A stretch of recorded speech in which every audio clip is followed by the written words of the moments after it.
Friends, ఈ ఫోటోలో కనిపిస్తున్న వ్యక్తి దాదాపు అందరికీ కూడా తెలుసు. Telugu cinema industry comedian fish Venkatanna.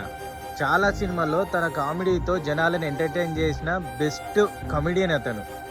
ఇప్పుడు అతని పరిస్థితి, అతని ఆరోగ్య పరిస్థితి సరిగా లేక కొన్ని రోజుల నుంచి ఇంట్లోనే ఉంటున్నారు. అతనికి 2 కిడ్నీస్ కూడా ఫెయిల్ అయ్యి కాళ్ళు వాపులు వచ్చి హెల్త్ సరిగా లేక చాలా రోజుల నుంచి ఇంట్లోనే ఉంటున్నారు. ప్రస్తుతం ఎమర్జెన్సీ సిచ్యువేషన్లో 2 కిడ్నీస్ కూడా ఫెయిల్ అయ్యి ఎమర్జెన్సీ సిచ్యువేషన్లో హాస్పిటల్లో అడ్మిట్ అయి ఉన్నారు.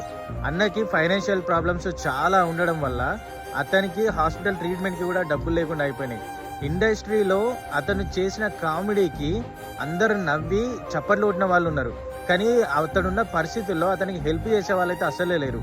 ఒక సినిమా తీస్తే ఒక యాక్టర్కి, ఒక హీరోకి మినిమం 10 crores నుంచి 100 crores 300 crores వరకు ఇస్తారు.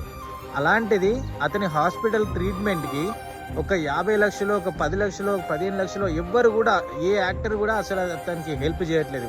ఏ హీరో కూడా ఎవ్వరు కూడా ముందుకు రాకుండా ప్రభాస్ అన్న ఒక్కడు మాత్రం ముందుకు వచ్చి అతనికి 50 లక్షలు ఇచ్చాడు హాస్పిటల్ ట్రీట్మెంట్కి.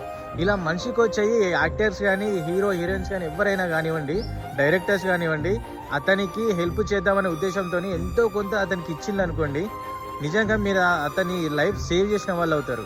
కోట్లు డబ్బులు ఉన్నాయి అందరి దగ్గర, యాక్టర్స్ దగ్గర, కానీ ఎవ్వరు కూడా అతనికి హెల్ప్ చేయట్లేదు పాపం. దయచేసి ఈ రీల్ని ఇండస్ట్రీలో ఉన్న ప్రతి ఒక్కరు కూడా షేర్ చేసి అతనికి ఎంతో కొంత హెల్ప్ చేయాలని ఆశిస్తున్నాం.